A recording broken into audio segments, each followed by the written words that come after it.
A, आज हामी कोलुङ र पिलरमा चाहिँ कहाँनिर डन्डीलाई ल्यापिङ गर्ने त्यो बुझ्दछौँ है त। डन्डी अब 5 तलाको घर बनाउँदैछौँ भने हामीले मार्केटमा 5 तलालाई सिधा पुग्ने डन्डी चाहिँ आइरहेको हुँदैन र त्यसको लागि काहीँ न काहीँ हामीले डन्डीलाई चाहिँ जोड्नुपर्ने हुन्छ र पिलर यो हाम्रो पिलर हो भने कहाँनिर जोड्ने त भनेर आज म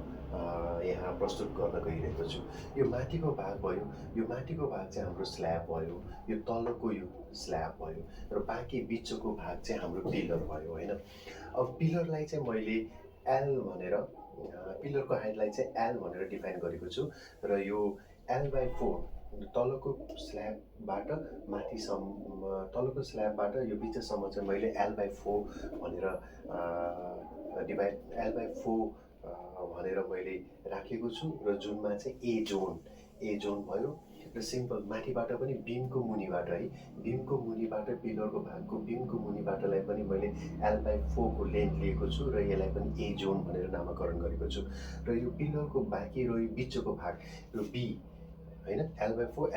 र बिचको भाग चाहिँ हाम्रो बी जोन, यसलाई चाहिँ बी जोन नामाकरण गरेको छु र यो बी जोनमा चाहिँ तपाईँको मोमेन्ट जेरो हुन्छ र यो बी जोनमा चाहिँ तपाईँको मोमेन्ट जेरो हुने भयो जेरो हुन्छ र यही रिजनको कारणले गर्दाखेरि यो मोमेन्ट जेरो हुने कारणले गर्दाखेरि चाहिँ हामीले रिबारलाई हामीले यहाँनिर यो भागमा चाहिँ हामीले ल्यापिङ गर्दछौँ र बी जोनमा चाहिँ हामीले ल्यापिङ गर्ने गर्दछौँ र सधैँ याद गर्नुपर्ने कुरा के हो भने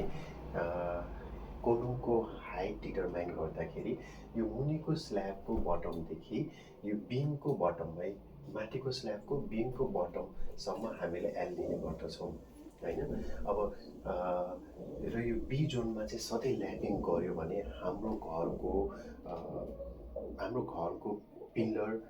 र घरै सेफ हुन जान्छ र कुनै पनि डिजास्टर हुनबाट रोक्दछ र सिम्पल अहिले मैले floor to floor height 3000 mm लिएँ होइन।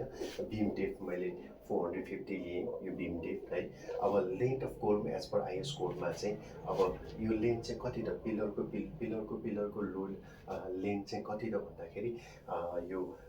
Floor to floor height minus beam height घटायो भने 2550 mm चाहिँ आउने देखियो र एज पर आइएस कोड यो L/4 भनेको लेन्थ हाम्रो 2550 आएको छ डिभाइड बाई 4 गर्दाखेरि 638 mm यहाँदेखि तपाईँको 638 mm चाहिँ रिस्ट्रिक्ट जोन भयो र बिमको मुनि पनि 638 mm चाहिँ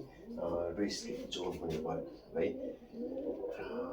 र बिम चाहिँ यो भागमा चाहिँ सधैँ हामीले ल्यापिङ गऱ्यो भने चाहिँ हाम्रो घर सेफ हुन जान्छ। धन्यवाद।